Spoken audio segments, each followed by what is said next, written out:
Did they even send an email out about weather? Like, you would think if they didn't clear it off, they'd be like, hey, by the way, be really careful while you walk across the street. I know, I had to walk in the grass. Yeah. Because there's so much ice, like coming from the tools. Yes. So the trick is, it's weird, but if you walk through the grass, they can't ice on the grass. You know what I mean? So I know they tell you not to walk in the grass, but I'm not going to fall on my ass just to skip walking the But grass. you know what they be doing too? Like they put the salt down before it snows. Oh. And then the rain washes it away. Because yeah, that won't work either. Well, here's the other problem. If they have a 9 to 5 job, they just started 29 minutes ago. If they work a 9 to 5, like it started raining at 5 until like 5, and then it froze at like 6 and 7 a.m. So if you got a 9 to 5, you're not going to do what you need to do. So yeah, one of the Russians told me their dorm was so freaking cold last semester. I was like, just go online and buy something like this. Because my heat was. Oh really? You guys had no heat in the dorms? But Ray and Anderson is real cold over there. Okay. Hello. How are you? I just See, that's what we were just saying. Like, you think they would send out a warning email like, hey, by the way, be careful. It's slippery. All right, so I have chapter 1's PowerPoint. I can't remember. I taught 2 sections of this last week. Did we start the PowerPoint last week or no? Yeah. We did. Okay. So then, do we get all the way down to like Social work. So was it like? I remember. Okay. I remember that. This is a good one to start on because We got to the purpose of social work. okay, yeah, like this little enhance social functioning, link clients with needed resources, improve the operation. So this is perfect for my video here. So I've got a video of when I was in graduate school. I want to make this. Actually, I bet it would fit better right here. Let's do that. When I was in graduate school, our teacher had us research a country called Burundi, Africa, and she wanted us to get the stats and the economics and all this stuff. And we're in Cincinnati in the doctoral program. She actually had class at Panera Bread. I thought that was weird, but in grad school you go to like Panera for class. I was like, sure, I'll go. Nobody bought us food, but I just bring my in. And long story short, after she had us look at the economics of Burundi, the civil war, the stuff that went on in Burundi, we're like, why is she making us research halfway around the world? She said, by the way, there's 300 of those refugees here in the city of Cincinnati. We're like, oh, that makes sense. And she wanted us then for our final paper, we had to come up with, we were going to assess the Burundian community, make interventions, and like know that they came from a civil war. They had PTSD because they lived through war and even watched loved ones die, and how to get them resettled in the state of Ohio. Are all of you guys from the state of Ohio? Where are you from again? Okay. I bet you guys have refugees in New Jersey too. Okay. So here is an intervention that works with refugees in any state, but this is Cincinnati, Ohio. It doesn't look like, this is inner city. We started with them, and then our teenage interns at St. Leo's Church filmed and put this together. It's loud too. I'm not trying to. It's our little garden we made with them. We had to teach them English too.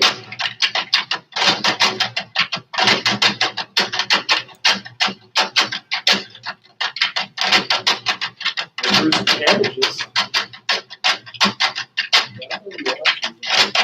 What's that? So I think we watched it last week. Did you really? Yeah. Did you guys? I remember it.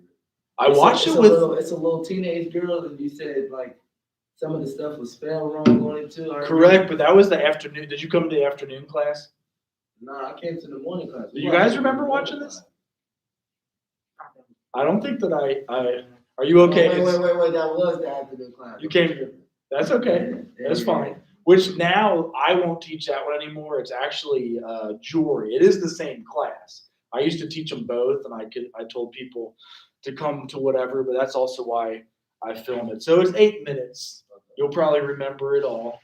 You can tell the spoiler to everybody about what happens at the end. But this is like exit 3 in Cincinnati, so like inner city Cincinnati. It doesn't look like inner city Cincinnati. It actually looks like a country far away, kind of. Hamwe abandi bari kuvomera hano n'akarongo abagabo.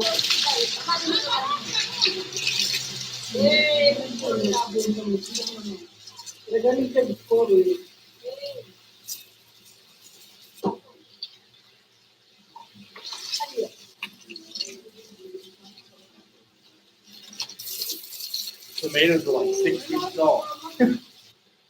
Hey.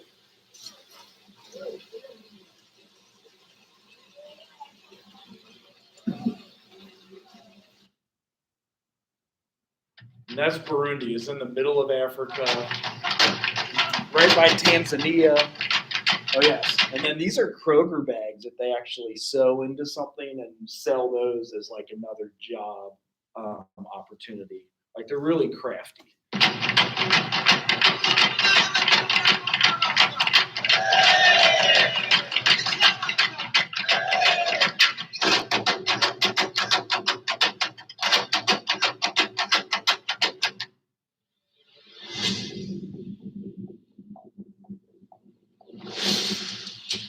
This is the part that was misspelled, I think. I forget what they misspelled though. The documentary part? Or Burundi? Documentary. You spell that with an A at the end? Documentary or Terry? I don't know. But I have dyslexia. Hi everyone, my name is Charlotte, and today I'm going to talk about videos that you'll be watching in a few minutes. First, let me tell you about the Burundians and their early life. I don't really know that much about them, but I'll share what I know, and I hope that you learn more as you watch these videos. Burundi, it's a small country that located in East Africa, which is the first country in Africa, also in the world. In 1972, a war happened between two athletes, which caused almost everyone to move from the country. Lots of families separated during the war. Some of the families are here in the United States, and some of them are still back in Africa. Others are around the world. At this moment, you're going to watch the videos, and I hope you enjoy them just as we create them for you.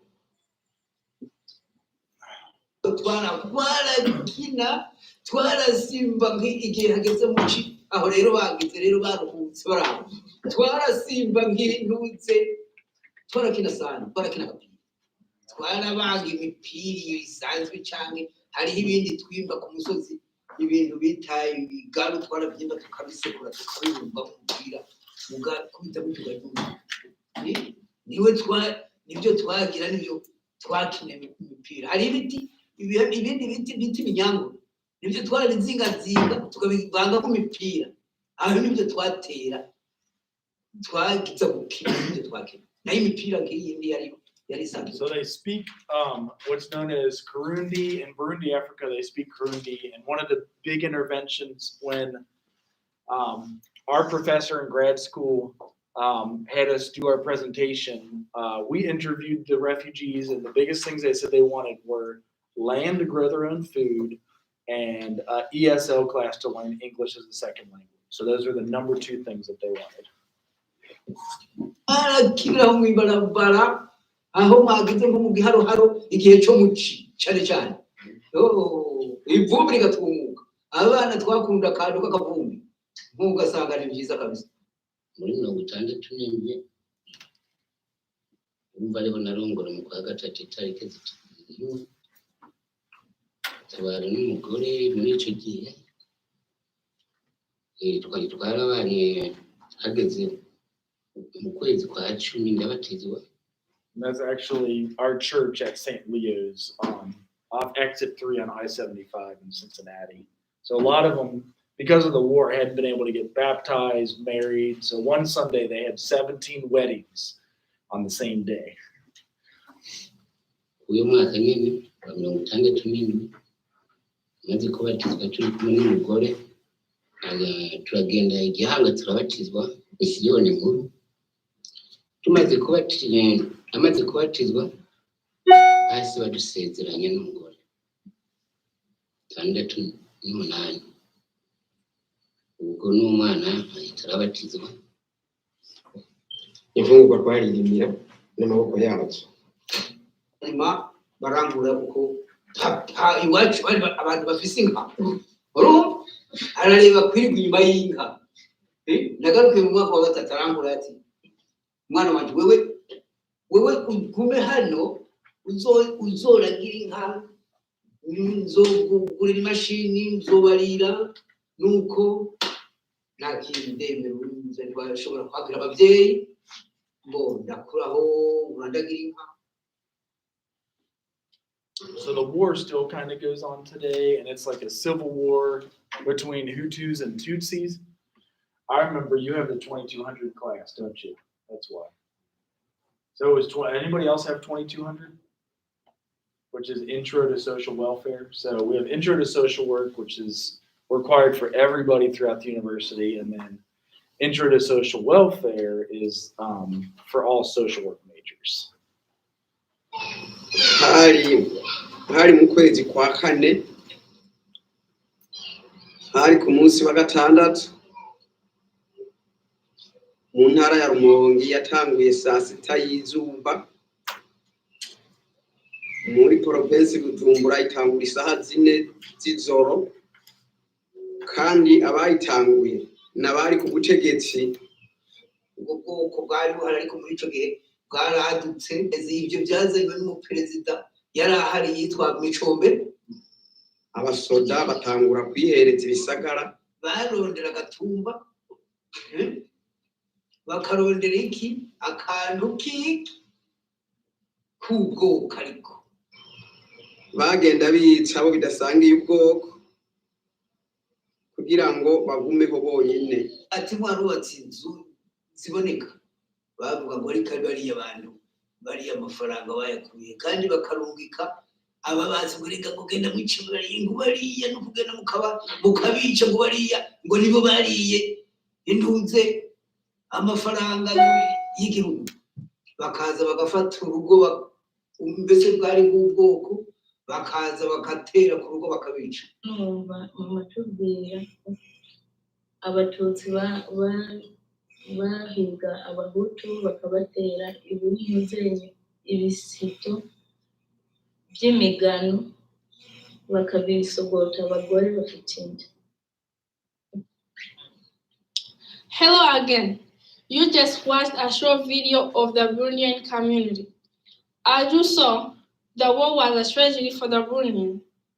The effects of the war still continue to this very day, as Burundi have the second highest number of refugees in the world.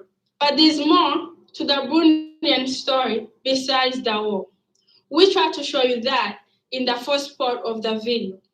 But there's so much more to discover about the Burundians. And I hope that you will take your time to learn more about us. Thank you. So these are some of the teenagers that helped us with making the video. So many of them were born in Burundi and then came here in 08 and 09. What years were most of you guys born in? Like 01, 02, and 03? 2000. Okay. So actually, I feel like similar aging because a lot of them has gone to college. So helping with English as a second language, the kids actually learned English way faster than the parents. So that was part of our intervention. That was one of the older guys. I wonder if he's still alive. So he made this a good while ago, but this was kind of the refugee situation and something that as a social worker will not be very uncommon to you guys, because the United Nations tent shut down in 2008 and 2009 with the economic collapse. And with the economic collapse, a lot of them had to come to a place that was safe. So ironically, they came to America, and we were also experiencing the Great Recession. And within 9 years, we had the coronavirus pandemic. So that was like, when was the exact start of the pandemic? Has it been 2 years already? Did you all graduate high school or junior when you were? Really? So you didn't even have prom or anything? You did? Some of you didn't? That's great. Do you have like digital where you like act like you're dancing with somebody on the screen or like? No, I had that actual car. That would be a bummer if you had to miss all of that. What about graduation? You walked the stage. Okay. Well, that's for the people who graduated in 2021. Okay. Oh, yeah. No, Okay. 21. You graduated. I graduated 2020 and we didn't have none of that. Yeah, 2020. Really? We didn't have that thing. So that's why I kind of say, ironically, they came here to America for safety, but then now we have everything falling apart. You know, it feels like we have the same bad economic situation. So we have to make the best of it as social workers. We try to connect them with resources. So say you get somebody fresh off of the plane from a different country and they don't even speak English and all they came to you with the clothes off their back. Usually that's what they come with, is maybe like, we got them to St. Leo's Food Pantry. There were parish nurses at St. Leo's. Catholic Social Services and Catholic Charities helped with some of this. So enhancing the people's capabilities to resolve their own problems, cope, and function effectively. We got them to Cincinnati Metropolitan Housing Authority. So that's usually like you pay what you make. You guys ever heard of that? It's like subsidized housing. So if you make nothing, the rent might be $25 a month. Maybe if you make nothing, it's nothing. But usually it's based off of your income. They got 3 years with food stamps and then access to the food pantry. If they got citizenship within 3 years, which that was the hardest thing, because to get citizenship, you need to learn enough English to pass the test. And But it was supposed to be a horror movie. oh, which movie was this? What was that? Did you say? I'm I sorry. don't know what it's called. It's on Netflix. I have to look it up and remember. Okay. That's crazy. It's and we've had a lot of refugees. So I almost feel like the word got out. So we've had about 1 million come to the border in Texas and Florida. And because I mean, I guess the word would get out like, hey, they got like flushable toilets, they have electricity. But then last year you said Texas, all the electricity shut down. It just like iced over. So we have our own problems up here. Hopefully, you know, we keep it to where the resources are good and the lights stay on. But you guys ever have the power go out on you? And it gets cold or hot? Was it during the summer or the winter? We had it for 7 days in the summer once. No electric for 7 days. Where? It was in Cincinnati in 2009. We had a windstorm blow through. It was like a hurricane that came literally from somewhere on the East Coast, and it blew 90-mile-per-hour winds and shut everything down. You couldn't even get gas at some places. So luckily I had camping gear, so I just like lit up my stove and either out. It was September, so it was warm enough, but I could use that stove inside of my basement, cook some food, and I had some camping food and some rice and beans, and I was good. So it's always good to be prepared for a disaster if you can. So another thing as a social worker, this is what you'll write about in your paper. So like, if you actually want to do this, this is where you get to be weeded out. Like, do I really want to do this, or would I rather go design cars or do fashion design, or do I want to help people? You link clients with needs and resources. You improve service delivery network, promote social justice throughout the development of social policy. There is a longer video I was going to finish with, but I might do half today and then the other half Thursday because it's about 40 minutes. So human needs. You guys ever get a list of like what you need to survive and what the list of stuff is that you need to survive off of? Yeah. What do you think basic needs would be? What would be listed under your basic needs? Food and water.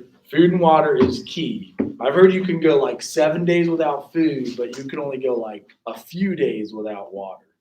Clean drinking water, like stuff that's doesn't have a parasite in it. Like when you go camping, you got to filter that stuff. Or if you're in, actually, the advisory to boil water came out a few days ago in like Sharonville. So there's like different cities that like their water pump will go out or their filtration is bad.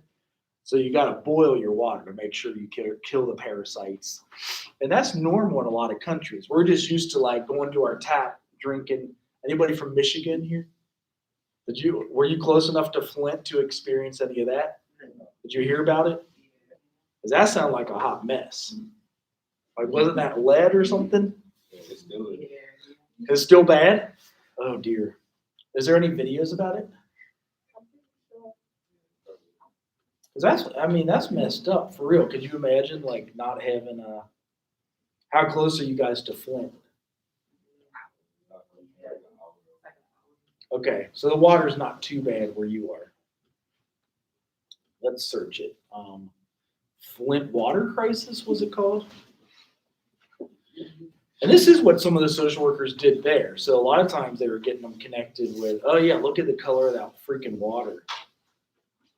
Here you go, 3 minutes. And it is definitely a basic right, a basic need. The images of the water are shocking enough. Would you drink that? People have dumped in this river forever. It's like we're in a cesspool. My tub, you should see it, it's brown. And then come the headlines. An American city failed to provide basic protections to its citizens, and now the children of Flint have much higher than normal levels of lead in their blood. Rick Snyder, governor of Michigan, has apologized. I'm sorry, and I will fix it. President Obama declared a national emergency. You can't shortchange basic services that we provide to our people. And now 2016 presidential candidates are starting to weigh in. The governor of that state acted as though he didn't really care. Lead poisoning is terrible and terrifying. No amount of exposure is safe. And there's evidence that years after we got it out of paint, gas, and more, it contributed to a drastic drop in crime in the 90s. The city has switched back to cleaner water, but the effects will last decades. We take clean water for granted. How could this possibly happen in 2016? Well, you've got to rewind to 2011. Flint was broke. It had lost about half its population after the car factories closed. It had $1.1 billion in unfunded pension costs. It had to cut half its police force. Michigan had a solution called emergency managers. Now he's been appointed by the governor to turn around Flint's finances. Mike, welcome. These managers can make cost-cutting measures without the normal political procedure. I think what we have to do is look at the expense side first. There could be services that we can no longer provide to the city. And they decided the city could save money on water. Flint would stop buying water from Detroit and join a new regional water system. And as a temporary measure, Flint would use water from the Flint River. The switch happened in 2014. Here's the plan. And who decided to do this exactly is under intense debate. But regardless of blame, the story gets worse. Residents saw and tasted the dirty water and started complaining. Water's brown, has a bad odor. I'm afraid to even feed it to my cat or my dogs. We should not have to pay for the water. It's nasty. But the city claimed federal tests showed the water was safe. An employee at the Environmental Protection Agency leaked a Michigan report to a local activist, which showed the water had higher than normal lead levels. The city's response? Flint told the woman the lead came from her plumbing. It took an outside investigation by Virginia Tech researchers that found elevated lead levels in the water for the state to admit there was a problem in September 2015. The corrosion's eating up the pipes, it's eating up the iron pipes, it's causing main breaks, it's causing discolored water, and about 20% of the homes, there's just too much lead. In October 2015, the government bought water filters for its citizens and switched back to water from Detroit. Before all this, 2.1% of the city's children had high blood lead levels. After it was 4%. For kids under 5 in the most affected zip codes, it was 6.3%. Why did Flint poison its citizenry? Under emergency emergency managers from the state, it wanted to save money. To start to reverse the effects will cost dearly. Just switching back to Detroit's water cost $12 million. A class action lawsuit against the city is pending. So that's kind of a quick breakdown of what happened and how water, it's easy to take water for granted because we shower with it, we clean with it, we drink it. And you just get used to it. Anybody had like the water shut down on you or have something just go bad like that? It doesn't happen to a lot of us, you know what I mean? But lead can mess you up. So in the 70s, we used leaded gas for whatever reason. We also used leaded paint. My brothers and I would always joke with my mom that like when they painted the house, they scraped off all the wood paint chips on the windowsill, and then we ate the paint chips, and that's what made us messed up. And she's like, you didn't do that, but truly that's what happened. Like if you do sand old paint from 1970s, you're actually supposed to wear a mask like this. You're supposed to spray it down so the dust doesn't go in the air and you breathe it in, because lead causes, especially in little kids, like brain damage, and older people, it can cause them a lot of serious health effects. So that was a pretty good explanation, actually, of the water crisis. So for universal basic needs, any other ones that you guys would put onto the list for universal basic needs? Just to live until tomorrow, have a warm house. Like vitamins and stuff. Yeah, so like proper nutrition with food, and if you're not getting it, definitely in vitamins. Our food nowadays is supposed to be nutritionally deficited or whatever the word would be. Like it's low, like we have a lot of prepared and pre-made foods that they stay longer on the shelf, and that's why we like them. But it's not like a fresh vegetable that only lasts a few days and you got to cook it and prepare it. So I buy a bag of chips. It's real easy to eat my lunch when I can run by. And actually the counseling center has a food pantry now, and they got a whole selection of chips. And she's like, here you go. So universal basic needs: food, water, shelter. So I always say the biggest is a warm house and a full belly to get you till tomorrow. That's kind of the key. Like, how do we, when the refugees came here during the Civil War, a lot of them had to run out into the woods and the fields and Tanzania, like tents, to get away from the danger zones. And some of them experienced, saw family members die, which also causes PTSD. So some other human needs, I like that they list more than just the basic needs, because that's important. It's nice to have food, water, and shelter, but as social workers, we want to bring them to the next level. So some motivational needs, like you might want to finish high school or get your GED. So it looks like a lot of you guys killed it. Did anybody here get a GED, or did you all finish high school? High school. What was your all's, like in Cincinnati, our inner city graduation rate? I went to Purcell, which is an inner city high school, and our graduation rate is maybe like, do they still tell you guys the percentages of graduates? No. They really just tell you how many people graduate in your class. But they don't say how many didn't. Do you know anybody who didn't graduate high school? Maybe that's a better way to phrase the question. Yeah? Are they doing okay? In the old days, you could just jump in at 18, get a carpentry job, and make a lot of money. Are they? Nowadays, it's hard to do that, but that's good. We do have like DoorDash, Grubhub, things like that, where you don't need training. You could make money. But I was always told, like, the dream is to go to college. And I was never a good student. I was never good at what I did, but I could get through. I was smart, but I didn't want to do the work. I didn't want to turn in my papers. I really didn't want to study for a test. Like, if I learned it in class, that was good, but I got other more important shit to do. I'm like, I'm not studying for that. So I almost failed out of college. That was the hard part. I went to a really bad college preparatory school. I had a lot of friends who went to really good college preparatory schools. Like, they prepare you how to turn your papers in on time, how to study for tests. I didn't have that. I think so they put you on probation when you go below like a 2.0, right? I had to go on academic probation. I had a 0.59 GPA at midterm. So they put me right up on probation. Like, dude, I had a W, F, D, W, W, W. So I think it was a 0.59 GPA at midterm. And I had to learn how to study in college. I had to learn how to turn my crap around because I had plenty of friends. One of them definitely did drop out because he wanted to watch the Godfather movies marathon all night until 8 a.m. I was his roommate, so he'd be watching the movies. I was like, this is kind of fun. I can watch movies all night. But I never did the homework. I didn't do the labs. So I had to learn the hard way. Turned it around it was my either sophomore or junior year, so I didn't get kicked out. And, like I said, I wish somebody had told me about social work a lot earlier than that. I ended up deciding on a psychology major.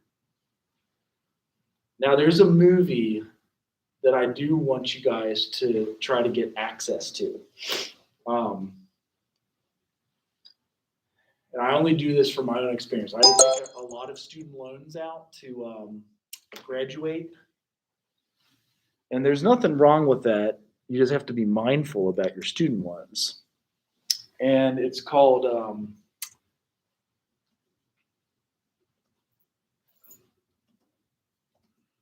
they still give you about $4,000 your freshman year in student loans, $5,000 your sophomore year, $6,000 junior, and then $7,000 or $8,000 your senior year. I feel like you can't get much more than $40,000 to $80,000 in debt in undergrad, but that's still a lot of freaking money. So this is going along with the basic needs. So even as a social worker, I've helped folks finish like high school. We had some of them like at the juvenile detention center. We had to get them through the digital online learning. And they did get into college. So here's a new documentary that just came out. You get free access with your When it comes to investing, it's about what's Central working for State you, your children, and their future. So I was able to watch it, but I think that my time has expired. They give you 30 days to watch it with your Central State email. Investing, advice, JP Morgan Wealth Management. Here's the trailer to it. So do you think college is the only way you can be successful in life? No matter what you do in life, no matter what dreams you chase, if you have a degree to fall back on, you're always safe. Financing college is very tough for millions of Americans. Tuition has gone through the roof. This is one of the most important financial decisions in your life. That's a lot to put on an 18-year-old, and yet we're saying, do you want $50,000 in student loans? I did look at it as it was an investment myself, like it's okay. I always thought everything's just going to be fine. Everything will sort itself out. The student loan problem has reached epidemic proportions, affecting approximately 44 million Americans. There's something about the word student before the word loan that just makes us think about this differently and differently in a very bad way. I had to do something. I didn't have any other options. I had taken out $125,000 after 4.5 years of college. We've brainwashed kids into thinking this is normal, this is safe, except it's not. There is no one that's going to stop you from borrowing. Yeah, like when you want something really bad, you gotta take all of it. Everyone is dead. Everyone has it. There's a whole lot of people who view your ability to take on a ton of debt as their chance to get rich. Here I am, 36. I have $1 million in student loans. Student loan borrowers have less rights, less protections, and we use the full weight of the government to make sure you pay that back. I know people that are planning to die with that debt. Is that the American dream? The choices that they made now own them. We would never get a house. We wouldn't be able to have kids. I'm paying all these bills and I have nothing. We've officially hit rock bottom. If I can meet a complete stranger and this is what we have in common, That's the issue. I do not want to live my life paying for things in my past. That's the normal I refuse to be a part of. People shouldn't leave college in chains. Stop telling people that this is the path. So this is a good movie. It kind of has that suspense theme thriller that, like, you know, it's going to be the end of the world if you borrow student loans. I So was do you one. think- I was one who borrowed student loans. I actually had to borrow quite a bit to get my master's and my doctorate, or if it still lets me sign in. So there's a way to be mindful about it, and there's a way they kind of show alternatives. They showed the 300 scholarships that this girl had written to get her student loans, and then she wrote a book about it. So she probably makes more money off of the book than she does anything else. I don't remember if I saved my password on this one or not. How much do you guys think you have to borrow to get a doctorate? If you were to make a guess, how much money do you borrow for a doctorate?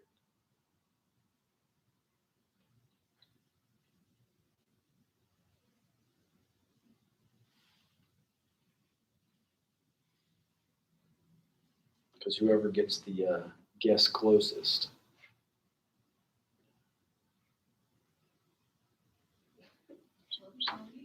What's that? So the most federal you can borrow is $250,000. In graduate school, they give you $21,000 a year. Let's see if I can. It might be easier to show you guys on here. So what would you guess? I was in grad school for about 8.5 years.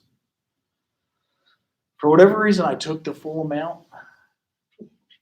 You know, like I probably only needed half of that, but it seemed like a good idea at the time.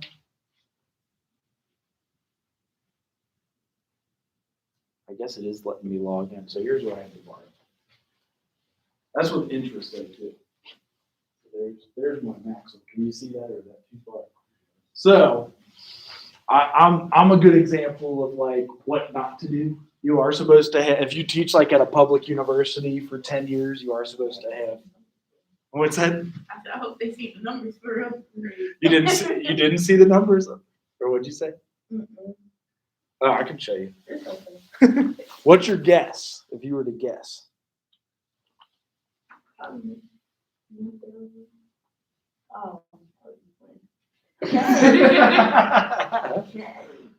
So with interest, it's about $300,000. It's almost $350,000. That one dude that said he had $1 million, he took out private loans because you can't take out more than $250,000 of federal loans. The only forgivable loans are federal student loans.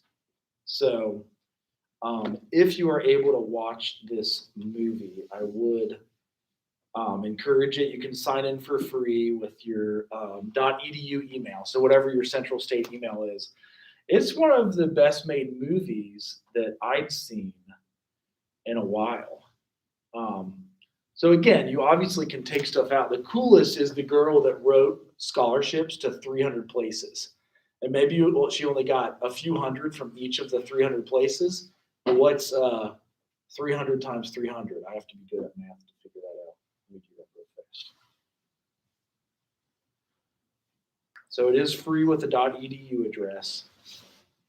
And it's just to like kind of save you guys, you know, maybe some of you are independently wealthy. Yeah, she went to Stanford and like Denison. So she got about $90,000 in scholarships, but she worked her ass off. She like made it a full-time job to find every little scholarship you can apply to. And I was lazy in college. I'm not going to lie. I did work 20 hours a week. I did make about either $9 or $10 an hour. And I finished strong to finish. But, so yeah, if you are, this is where you can show it for free. You would just say that you're in education. It says, are you a teacher? But you put your .edu address and then request it, and then you can watch it for free because it's definitely worth a watch. Or yeah, on Amazon if you have the promotional credits. it may be cheaper to buy it or rent it. So,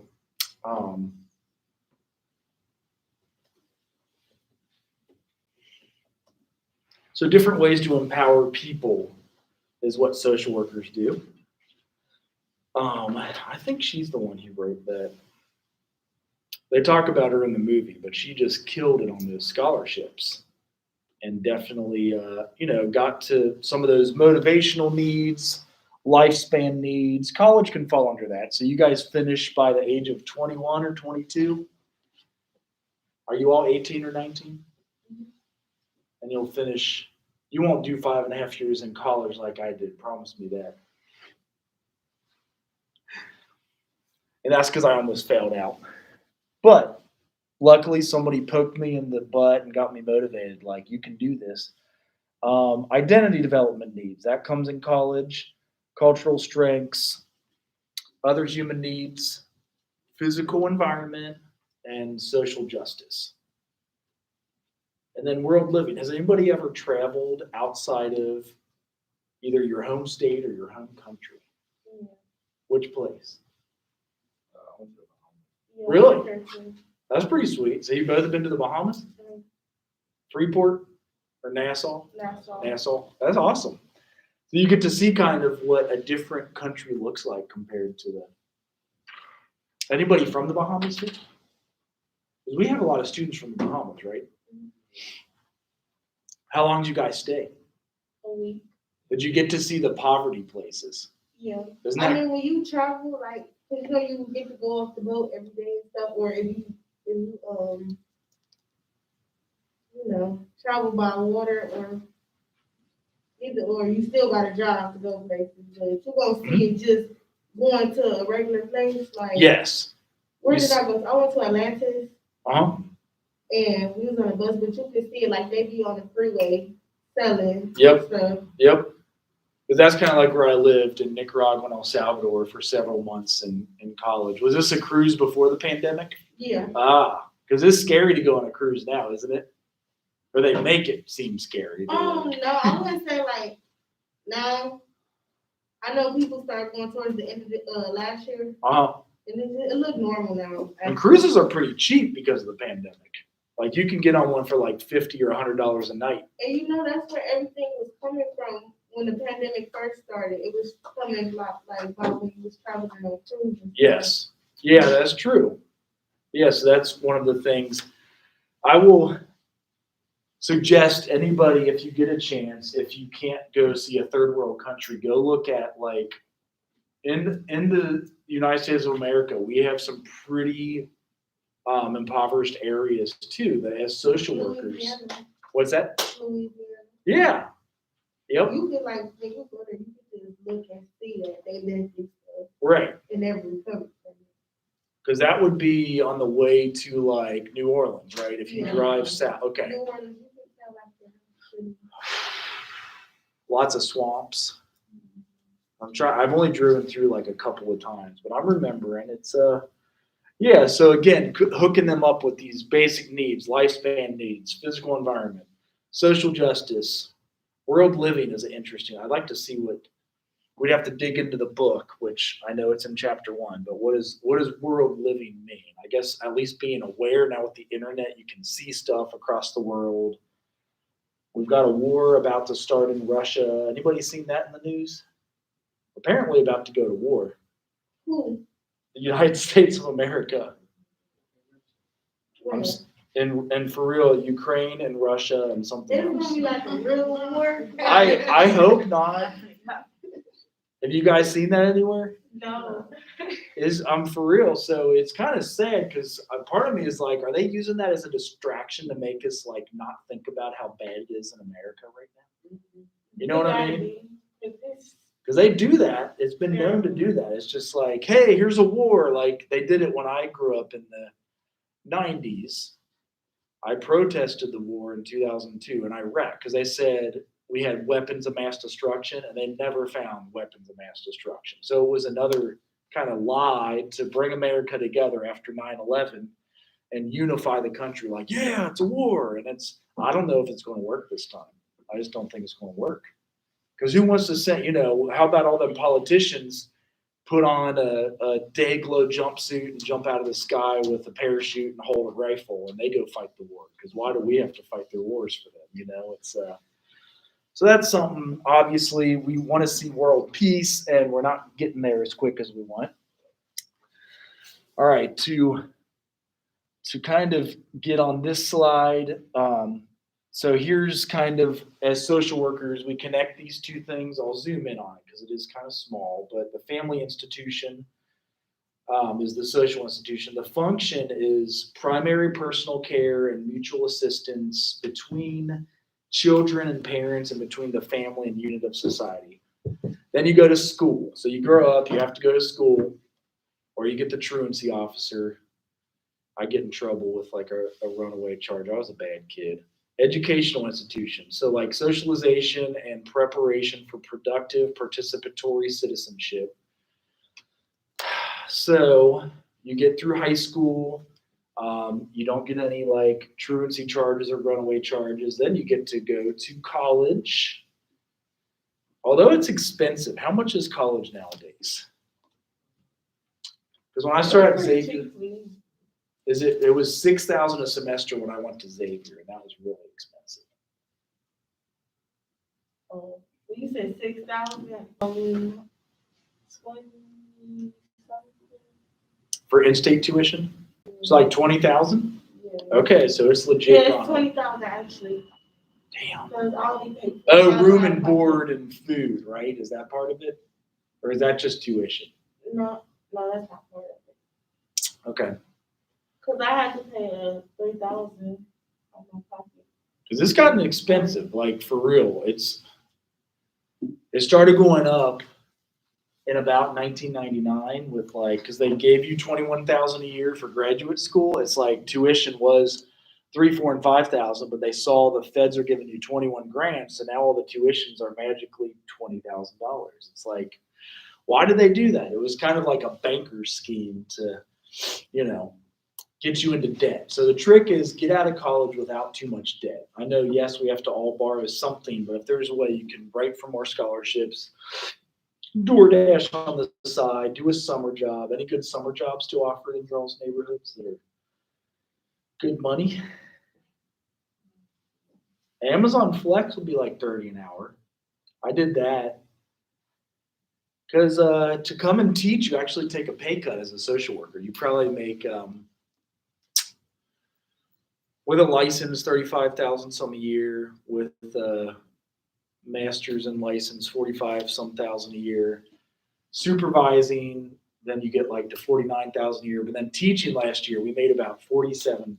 So it's it's enough, but for a family of four, it's like right on the cusp. Like because you got to pay the student loans. That's part of the problem. Economic institution. So allocation and distribution of resources. We all participate in the economy. Did anybody get one of those checks last year from the pandemic? You guys all get was it $1,200 or did they give something else? Like, was it to your name or your parents had to get it and then they gave you like half? I had mine. Did you? My name. If you paid taxes, the check would come in your name. But if you weren't working and doing your own taxes, a lot of times your parents would get it. They'd be like, "Here's $100." And be like, "Hey, where did that go?" I heard that was some people's experience. So we all participated in that economic institution. You all can now legally vote. So political institution. Authoritative allocation of public social goals and values. You also have the religious institution. Anybody go to church? I don't even know if they have churches around here. Do they have a church here on school's campus? They do? Okay, good. I mean, it seems like cornfields, and that's all they got. I'm like, they got something you can go to, or they got nothing? Wait, what you say? They got church at the school? That's what I was thinking. Oh, it's churches around though. Okay, so there's other ones you could like close enough, like Xenia. It's probably all. Well, I wouldn't go to Xenia church. Maybe that's what I'm wondering. That's what I'm saying. Yeah. But where are the others? So are there ones like? Okay, so like Dayton-ish. Okay, that makes sense. It is. I don't see no churches for real out there. That's what I was wondering. I mean, you do. It's one actually that's on like this long road, and you can actually see it. But far as like me driving up there, right. So, I bring up churches because for a long time that was the only place social services were provided. Like, and I mentioned this in that other afternoon class. Do any of you have hospitals called Saint something, like St. John, St. Edward, St. James? Because for a long time, only the religious institutions gave out food pantry, soup kitchen, parish nurses. What else do churches do? Like housing sometimes, like we have one social work placement. You guys will all do a placement if you choose to be a social worker your senior year. We have one called Interfaith Hospitality Network, and like all the basements of the churches become like a homeless shelter for a week for families that, could you imagine being homeless in this weather? Like for real? Like your car doesn't even warm up. I drive from Cincinnati and for an hour, my car doesn't even warm up. And then when it does, the windows all fog up. So I got to turn it down again. So religious institutions are a big part of promotion of personal meaning and understanding of ultimate concerns. So at church, you make meaning of the world. You make meaning of life. You're like, what is the point of life? Is it to make a bunch of money and die rich? Can you bring it all with you? Or do you help others, serve others? Do you make sure people aren't suffering around you? Like lots of questions come up. And again, you'll answer it how you see fit, like as you go through education. There's a social welfare institution, provisions for of supports to sustain or attain social functioning. So again, it could start at the church or the religious institution. They help you get housing for a week because there's a lot of layoffs. We're going through another economic recession. So every 7 years we have a good economic boom, and then we have a crash. Like everybody gets fired and laid off, and you see the gas prices, food prices. What's the most expensive food right now you guys are seeing? Chicken. Is it? I own 4 chickens in my backyard. I gave them some hot water last night to keep them alive. But you don't eat your chickens. I eat their eggs. You're right. I'm a vegetarian. Uh-oh. At home, bacon is like $18. Hello? See? That's a lot. That's way. I ain't touch that bacon. I don't like pork no way. Any type of bacon, beef, like the microwavable bacon started like $6 now. Yeah, I work at a grocery store, like I'm a manager there, and like with like the manufacturer delays, like we like lose a lot of stuff, and so everything just went up in price. So how bad is it right now? Like the president's blaming it on the supermarkets. Is it the supermarket's fault? How can you say it's the supermarket's fault? That's what he said. That's why I'm curious. Like I'd like to ask somebody who works in a supermarket. Like, Yeah, so the supermarket I work at is called Wegmans. Okay. Have you ever heard of it? I feel like I have. It's like a expensive inexpensive Whole Foods, but an expensive. What's the grocery store out here? Kroger? Yeah, Kroger's is a big one. Myers. Walmart. It's It's more of like a Trader Joe's type. Oh, okay. But yeah, I wouldn't say it's the grocery store. I feel like it's the manufacturer. Supply chains and stuff. Right. And it has gotten expensive, hasn't it? You've probably seen the prices go up. Have you been there for more than a year or two? Yeah, I've been there for 2 years. I started off as a cashier, and then my senior year of high school, I became like a manager of like the front end. So like I'm in charge of like cashiers and stuff, making sure like they got everything that they needed. If they need help with something, like I'm there. So you've seen the crap go down, like shortages. It is crazy. Those people are like, customers are psychotic. Fighting each other for food. Pandemic time, yeah. Like, that's my chicken. Get off that right now. Okay. I was here first. I could see that. I mean, and imagine if we have more of those going on all over the United States or your city or, a city near you. Traumatized. Yes. So that's actually why I bought 11 chickens. And then the city came after me and said, you're only allowed to have 6 chickens per acre, and you only have a third of an acre, so you're allowed to have 3 or 2. I ended up keeping 4, actually. And of course now, because we're too quick of a growing family. Yeah, there's my little chicken coop. My wife put it up. We're actually selling them because we have to sell the house and make it look like not like a chicken coop house anymore. You know what I mean? Gotta make it look normal again. And then I'll get chickens back at the next house. Where do you buy chickens from? You just go literally online to like the Rural King. Say you would go to like, usually you buy them babies. They're usually like Rural King, or there you go. There it is. Rural King. Lehman's. They are cheap, yeah. So you can eat them in like 8 weeks. So people that eat the meat, I'm a vegetarian, so I just eat the eggs. I'm really sad to see my chickens go. Like I go out there and like pet them and crap. And I wouldn't even eat a chicken if I had to raise a chicken. Right. So this is like kind of some of the solutions to some of our food issues. But yeah, you still can go to these places. We have one of these in Xenia. And you go inside of the stores right next to the Kroger's in Xenia, and they have the little hot lamps, and they got little baby chicks and like rabbits. And some people eat rabbits. I haven't eaten meat since 1999, so I'm not a rabbit or a chicken eater. But if you eat chicken, it's okay. I don't judge you. Here's some places you can get them. Usually, well, yeah, they tell you what color eggs they produce. Some of them have like green and speckled eggs. They're called Araucana chickens. And it's fun. I'm not going to lie. It's really fun. I want to try to get some of these on campus. We're doing a garden first, and then if we could get like chickens, these guys sell them to Tractor Supply. And then hatcheries, they'll mail them to your front door. So I ordered them. They came in a box, and they were just like squeaking on Easter Sunday, 2020. Was that the pandemic? So it was like April 1st, 2020. Then the city came after us, said you can't have chickens, but you're allowed to have like 3. How do you know you have chickens? Do you have to like report to them? The neighbor told on us. Oh. And about the bees. They were more pissed about I bought a beehive too. And they mail that to you.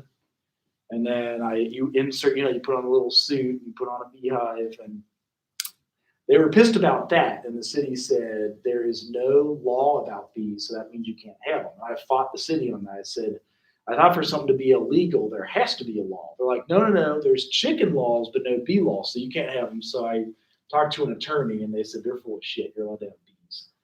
So I fought them and won. I still have my bees, but it's probably so cold they're going to die again this winter. So yeah, get your own bees, chicken, honey, different ways to empower people. So different ways to think. A chicken will lay an egg every 24 hours. And it has gotten expensive though, right? Like $20 a pound or $10 a pound. How much do you have to pay a chicken for chicken? For chicken or like a pack of chicken is $20. Right. So a pack of chicken. Oh, a pack of chicken. It depends. It's like $20. It's by weight. I feel like I paid $40 for 11 baby chicks, but then you got to buy the food and the water and the cage and the coop. But it's probably doubled in price, right? At least. What's the minimum wage in Ohio? It's still about $7.50 or $8. No, it's gone up. It went up in Columbus. So is there like a city minimum wage? Yeah, it's like 9. Is it? Okay. It's 9, bro. And where? New Jersey's 15. Yeah. In New Jersey, the cost of living is that. Yeah, New Jersey is just expensive. I know you're talking there about like Kentucky and how it's cheap. Apartment in New Jersey, a 1-bedroom apartment in New Jersey is probably like $1,000 a month. That's expensive. So you still work in the grocery store there? Yeah, but I live with my mom. Right. Yeah. Well, it's expensive just to, the cheapest rent you'll probably still find is a few $100s if you're lucky. Real lucky. 32-hour a week and make like $500 a week. Because of the 15 an hour. Well, they gave you starting is 15, but right. I make 16. Okay. Yeah. And I make like 500 a week. Right. That's good. Yeah. And that's, again, examples of how some people are doing college without too much debt. I know that they'll push the student loans in front of you. You'll be like, well, I don't know if I can afford it. They'll be like, oh, you got a student loan. Here you go. like I said, student loans are okay, but it's about being mindful with it and finding a way you can manage, and you want to pay it off fast. It's the opposite of what I've done. I took out the most, and I'm paying them slow because I'm supposed to have them forgiven in 10 years. I've taught for 6 years now. So like 16, 17, 18, 19, 20, 21, 22. I guess I have 4 years left till I'm supposedly forgiven. But all I pay is the interest. You know what I mean? Like, the interest is so much, it doesn't bring the balance down. So just watch it. If you get a chance, if you're interested in the economics, which is a big part of social work, the economy and when people are laid off and how much you got to pay just to eat or rent, that's a big part of social work. And a lot of the social welfare stuff that we do. So this is even more of a breakdown of some of those. So the social welfare institution responds to health, education, well-being, needs of societal members, the views about social welfare that were like residual and institutional. So there's a lot of institutions that you'll go to that will help serve you and take care of you. And that's what the video was about that I was going to show you guys. We'll probably watch it Thursday. It's called The Line. Shoot. I don't even know if I have it up anymore. Oh, there it is. So, for Thursday, here's our video. I'll give you the first poverty stat. And this is about poverty line. So it's called The Line.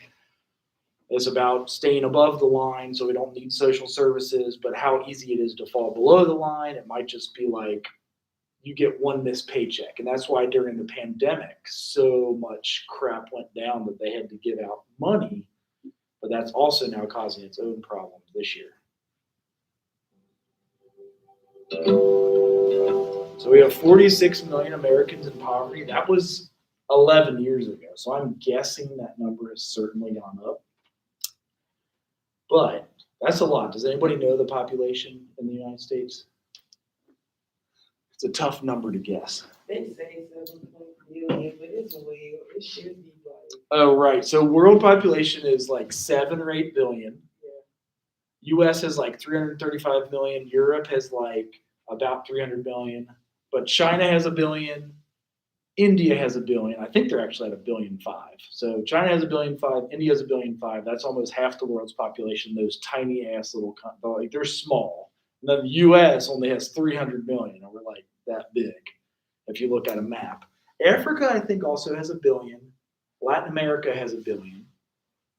So what, are we already at 5 billion? And then Europe, European countries, and then America only has like 700 or 800 million total. So we're definitely the minority of the entire world. China's about the majority. It's 1 billion, 500 million, 500,000. I think India's right, almost catching up with China in like 1/3 of the land space. I went to India with the social work program at Miami University. It was crazy.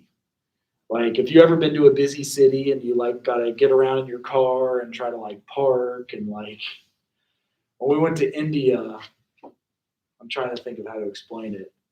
You would be like in a car in a roundabout, you'd be passing like a truck that was passing a bicycle, that was passing like a donkey cart, that was passing like somebody on foot. It was like 7 lanes of traffic that, you know, almost like New Jersey and New York, but 10 times that. So how, you ever been to inner city New York? It's crazy, isn't it? Where it's just like, it's a mess. It's a mess. Everybody honks, but they're not honking at you. They're just letting you know that they're right next to you. That always threw me off. Yeah. Because I drove in Manhattan or whatever is the worst place to drive. I'm like, why is everybody honking at me? And they're actually just like letting you know they're right next to you to not hit them while you're driving. They're like, whoa. I was just at a concert in New York, and we had to take the train, but like people, they're just like so reckless there with the driving. So if we have like the right of way to walk, like they're still gonna drive and like try to run forward. That is just like Managua, Nicaragua, and El Salvador. Luckily in New York, you still have pedestrian rights, but in Nicaragua, there's no pedestrian rights. If you get hit by a car, you'll get lucky if you find the person that hit you. So it's like, It's crazy. Now I'm to finish with a fun. I wonder if somebody ever videoed it because we used to have to cross the street. It was just insane. Yeah, these are just people driving, but there you go. And then you try to cross the street on foot because I never had a car there. Crazy madness. No one pays attention to the traffic lights. And there's horses right in the middle of the street. We got a motorcycle going in between each car. This is crazy. And then sometimes the motorcycles get taken out. You're like, you turn and like, it's kind of a mess. That's not even that bad. But There were traffic cops out there. Look Now at they're it, gone. right. This is why they are there sometimes. There goes the horsey. That's irritating watching it. It's like, why yeah, it's is it like that? basically every man for himself. Whoever gets there first gets to go, and that's the right of way. There's no like, it's a roundabout, so it makes no sense. It's that's in San Juan del Sur. I visited there once, but yeah, there's some. When you see an accident, it's horrible. Like you just don't want to see an accident. Now, as the cars aren't even made to the U.S. safety standards, but we'll stop with there because of poverty, social welfare institutions. The movie The Line is about poverty. If you can watch that one, Dave Ramsey, you could have the whole semester to do it. You don't have to watch it now, but I'll be talking about it for sure because there's some messed up stuff about it. It's on borrowedfuture.com. Oh, and there's one assignment digitally that you can do it now. I know you guys sign in here, but if you also sign in or if you know somebody that's like coming to class, they take attendance 3 times. So just make sure you just have to write yes on the assignment. And then, or if you sign in here, I'm going to do the attendance before noon today, but they always like check attendance this week, probably in 2 or 3 weeks again, and then 2 or 3 weeks again. So they're like crazy about attendance. Just make sure you like say yes. That's all. It said you must select these things down. Oh, some people had to upload like a picture. So like, just You could, yeah, as long as you reply to it. Yeah. Some people would write yes into a Word document. You could send the picture. Say yes, right? Yes, and what? In like a Word document. To what? To the first assignment. I'm doing it for attendance. So you just basically say that you were here. Oh. It's just showing that you're engaging. Because if somebody like dropped out of school, they take them off the book. So if you like reply to it, you're fine. I should just say reply to this and you're good to go. So see you guys Thursday. Oh. I usually give you 2 weeks. So Yeah.